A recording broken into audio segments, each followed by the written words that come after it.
course, they took Tennessee into overtime last year. How much study of that game have you kind of done just to see what they did to give Tennessee all they want?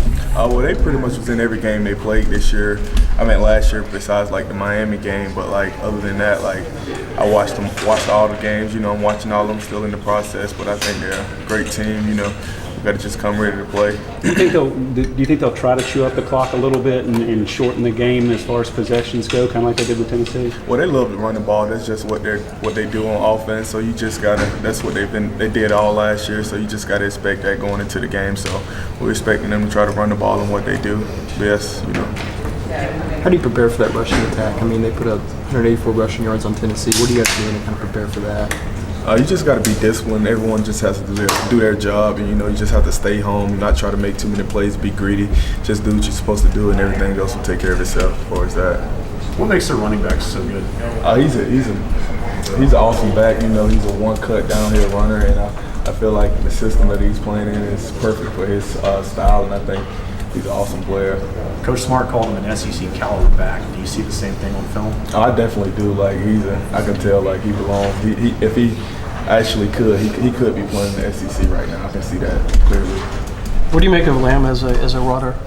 I think he's an awesome runner too. I feel like he can do many things. He can sit back in the pocket, he can throw it, or he can if everything else fails, he can pull it down and run. So I think he's a great quarterback.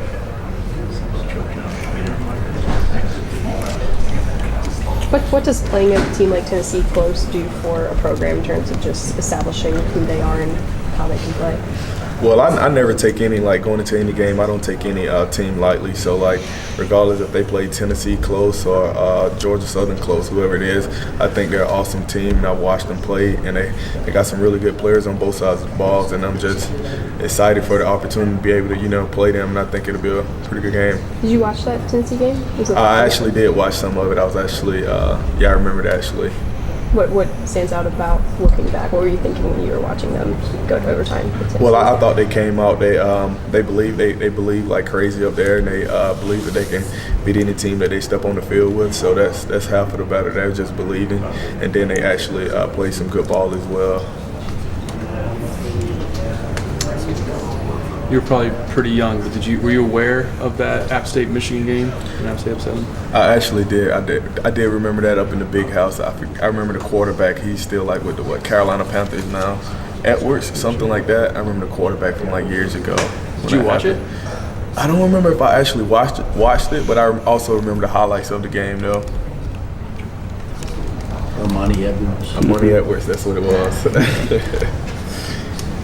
Hey, so it's a year later for Curtin. It's also a year later for you guys. Have you seen any changes in him, and how much of a difference does it make just, having played for him now for a year? Is there less, I don't know, there's less changes, I guess.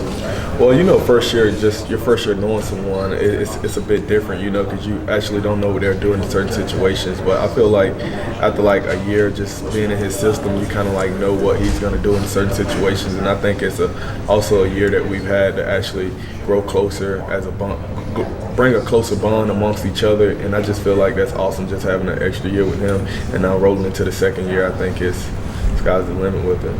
Say a recruit comes in and they're asking you, what's it like to play for him? I mean, how do you describe it? Well, it's an awesome feeling. He's a guru from the defensive side of the ball. I can speak from that standpoint. Side of things, he knows everything. He knows what it takes to, get you to that next level, and as well as molding you into the best guy on and off the field here while you're here at the university. He's kind of known for he'll be off somewhere else, and then all of a sudden he comes bolting into a drill because he's seen something. Have you ever been the subject of that? And what do you think? Oh gosh, here comes Kurt. Oh yeah, that's definitely him. So he's a coach of all around. So if he see a receiver messing up, best believe he's going to go chew him up and whatnot. So he's all around the field, and I just feel like that's best. He's not just with one particular group. He's all around. So that definitely helps the team. Roquan, J.R. Reed and Richard LeCount could be playing their first games for Georgia. Can you talk about them individually in terms of what you've seen on the practice field, what they bring to the table?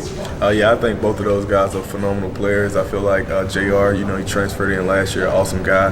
He come in every day with his hard hat. I feel like he has a lot to do. He has a lot of potential here and to do things. And Richard being a young guy coming in the spring, I feel like stuff, how he's developed from the spring, like far as like picking up on the playbook and whatnot. I think that just speaks volume and like what he is as a person and a player. So I definitely think those guys have bright futures. What about the defense as a whole? What do you think about the defense right now? Well, I think we're a really good defense, and I just feel like we have to come to play each and every day. And I feel like when we do that, we'll be the best we can be.